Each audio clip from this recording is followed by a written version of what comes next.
Cette nuit-là, Nocti entendit un cri si triste qu'il en eut des frissons. Quelqu'un appelait sa maman. Dans l'obscurité, mais ce que Nocti allait découvrir derrière les arbres allait lui briser le cœur. La lune brillait doucement au-dessus de la forêt magique. Les fleurs lumineuses dansaient sous le vent. Boubou somnolait contre un tronc d'arbre. Tout semblait calme. Puis, un sanglot résonna dans la nuit. Un petit sanglot, faible, triste. Nocti leva la tête.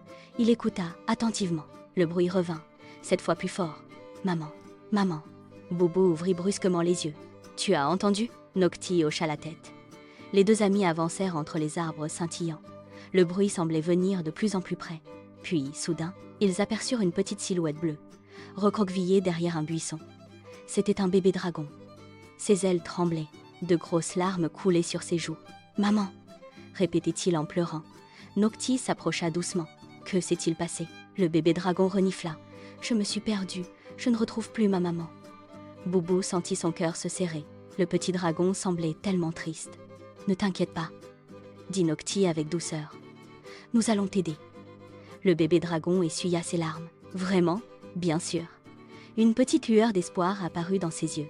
Alors les trois amis partirent ensemble. Ils traversèrent un sentier bordé de champignons lumineux. Chaque champignon brillait d'une couleur différente. Le bébé dragon regardait autour de lui, espérant reconnaître un endroit familier. Mais rien. Tout semblait inconnu. Après quelques minutes, ils arrivèrent près de la rivière argentée.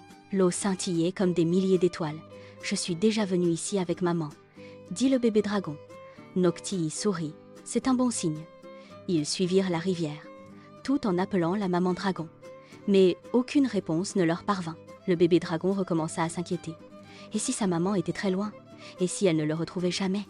Les larmes revinrent doucement. Alors Boubou ramassa une petite fleur lumineuse et la tendit au bébé dragon. « Tiens, celle-ci porte bonheur. » Le petit dragon sourit timidement et serra la fleur contre lui. Ils poursuivirent leur route. Pendant ce temps, très loin de là, une grande dragonne bleue parcourait la forêt. « Milo » criait-elle. Milo, son regard cherchait partout, derrière chaque arbre, près de chaque rivière. Elle était inquiète, très inquiète. Elle aussi cherchait son petit, sans savoir qu'il la cherchait également. La nuit avançait. Nocti et ses amis arrivèrent devant un vieux pont suspendu. Le pont grinçait sous le vent. Le bébé dragon hésita. « J'ai peur. » Nocti posa une main rassurante sur son épaule. « Nous sommes ensemble. » Alors ils traversèrent doucement. Le pont bougeait, craquait. Mais ils arrivèrent de l'autre côté, sains et saufs. De l'autre côté du pont, une grotte illuminée par des milliers de lucioles les attendait. Le spectacle était magnifique. Des lumières dansaient partout autour d'eux. Le bébé dragon ouvrit grand les yeux. Puis, soudain, il aperçut quelque chose au sol. Une écaille bleue. Il la ramassa. Son cœur s'emballa. « C'est une écaille de maman !» Nocti observa l'écaille. Leur piste devenait plus précise. Ils continuèrent à avancer, portés par l'espoir. Mais plus ils marchaient, plus la forêt devenait étrange. Le brouillard apparaissait entre les arbres. Les ombres semblaient danser. Le bébé dragon se rapprocha de Nocti. Il avait peur, mais il continuait d'avancer, parce qu'il voulait retrouver sa maman, à tout prix. Pendant ce temps, la maman dragon découvrit elle aussi un indice. Une petite fleur lumineuse, celle que Milo portait toujours sur lui. Elle comprit alors qu'il n'était pas très loin. Son espoir grandit. Elle accéléra sa recherche. De retour auprès de Nocti, le groupe atteignit une immense prairie étoilée. Des milliers de fleurs brillantes recouvraient le sol. C'était magnifique, mais le bébé dragon semblait découragé. Il cherchait depuis longtemps, très longtemps.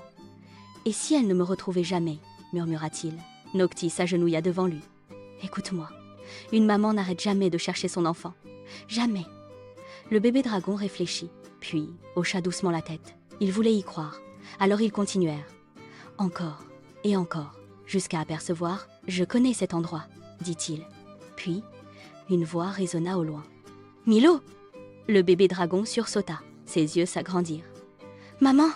C'était sa voix. Il courut immédiatement dans sa direction. Mais un immense amas de branches bloquait le passage. De l'autre côté, une grande dragonne bleue apparaissait enfin. « Milo !» cria-t-elle à son tour. Le bébé dragon tendit les bras. « Maman !» Ils étaient si proches. Et pourtant séparés. La maman dragon avait les larmes aux yeux.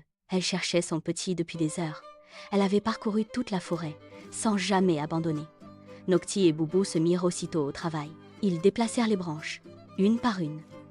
Le passage commençait à se libérer, mais il restait encore beaucoup à faire. Pendant qu'il travaillait. Si toi aussi tu aimes les aventures de Noctis, demande à un adulte de t'abonner à Mon Coffre Raconte par Élise, pour ne manquer aucune histoire magique. Et maintenant, voyons si Milo va enfin retrouver sa maman. Les dernières branches furent déplacées. Le passage était enfin libre. Le bébé dragon n'attendit pas une seconde. Il traversa en courant. « Maman !» La dragonne ouvrit grand ses ailes et serra son petit contre elle. Très fort, très très fort. Les deux pleuraient, mais cette fois, c'était des larmes de bonheur. « J'avais tellement peur !» avoua Milo. « Moi aussi !» répondit sa maman. « Je t'ai cherché partout. » Le bébé dragon enfouit sa tête contre elle. Il se sentait enfin en sécurité. Noctis et Boubou observaient la scène avec émotion. La dragonne s'approcha d'eux. « Merci, merci d'avoir aidé mon fils. » Noctis sourit. Boubou fit un grand signe de la main. Puis la maman dragon eut une idée. Elle arracha délicatement une petite écaille brillante de son aile. Elle la donna à Noctis. Pour te remercier. L'écaille scintillait comme une étoile. Noctis la contempla avec émerveillement.